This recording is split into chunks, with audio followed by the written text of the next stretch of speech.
Hello. आप सबको प्यार भरा नमस्कार और मेरे यूट्यूब चैनल में आपका बहुत बहुत स्वागत है। मैं बहुत दिनों के बाद वीडियो बना रही हूँ क्योंकि मैं काफ़ी जगह ट्रैवल कर रही थी और ख़ासकर मैं सोलो ट्रैवल कर रही थी। आप मेरे बालों को देख के समझ गए होंगे, मैंने अभी हाल ही में तिरुपति की यात्रा की है। अकेले यात्रा करना भी एक दिन का काम नहीं, बल्कि इसके लिए आपको खुद से लड़ना पड़ता है, खुद के अंदर आत्मविश्वास जोड़ना पड़ता है। सोलो ट्रिप अपने आप में एक एडवेंचर है। सोलो ट्रिप में आप एक अनोखा अनुभव करते हैं, क्योंकि आप न सिर्फ किसी नई जगह को एक्सप्लोर कर रहे होते हैं, बल्कि खुद को भी आपको समझने का मौका मिलता है। ये सबसे बेहतरीन समय होता है जब आप सिर्फ अपने साथ वक्त बिता रहे होते हैं। ऐसे में पिछले कुछ सालों से मैं कई सारे सोलो ट्रिप कर चुकी हूँ। अकेले यात्रा करने में सबसे बड़ी बात ये होती है कि आप उन जगह में उन लोगों की परंपराओं को, उनके उत्सव को, उनके खाद्य पदार्थों को, उनकी विचारधाराओं को और उनके जो रोज़ के कामकाज होते हैं उनको लेकर के आपके अंदर में बहुत सम्मान आ जाता है, क्योंकि आप अपनी क्षमताओं, अपने निर्णयों पर भी बेहद ढंग से काम करने लगते हैं और आप अपनी प्रकृति की और अपनी मान्यता के प्रति भी शुक्रगुजार होते हैं। ये अपने आप में एक खुलापन लाने की प्रक्रिया है। लर्निंग भी बहुत होती है सोलो ट्रैवल में, जहाँ पे आप जितने लोगों से मिलते हैं, कई तरह के लोगों से मिलते हैं। सोलो ट्रैवल आपको बहुत नॉलेज देता है, बहुत लर्निंग देती है। जैसे ही आप अकेले घूमने जाते हैं तो आप खुद से खुद जानकारियाँ जुटाने में लग जाते हैं।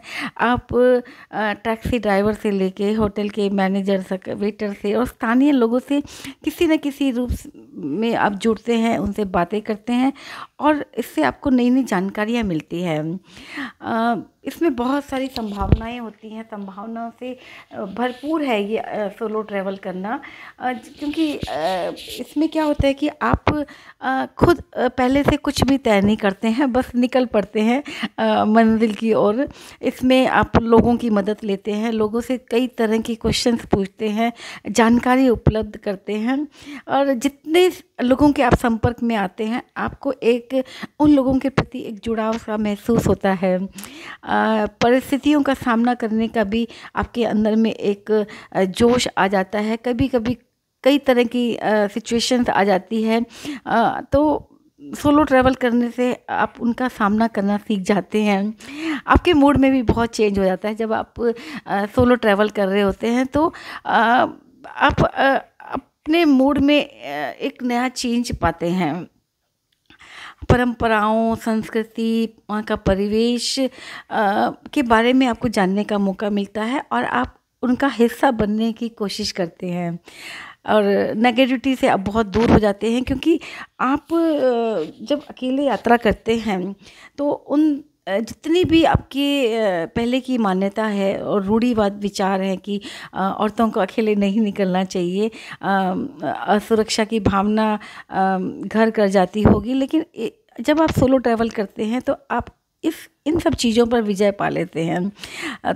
खुद को जब आप सुरक्षित मानते हैं तो आपके अंदर में एक पॉजिटिव फीलिंग आती है कि आप जब आपने ये ट्रिप कर ली है तो आप और भी ट्रिप कर सकते हैं या दुनिया का कोई भी काम आप कर सकते हैं। जिन जगहों पे आप जाते हैं, जिन लोगों से आप मिलते हैं, इससे हमारे खुद के व्यक्तित्व में भी बहुत सुधार होता है। हमको एक नया तरह का दृष्टिकोण प्राप्त होता है और इस तरह का जो नज़रिया होता है वो अपने आप को विकसित करने में बहुत ही सहायक होता है। तो मुझे तो ये सोलो ट्रिप बहुत पसंद है। आपको कैसा लगा मेरा ये वीडियो, आप मुझे ज़रूर बताइएगा। तो बस आज के लिए इतना ही, फिर मिलते हैं जल्दी ही एक नए वीडियो के साथ में। Thank you.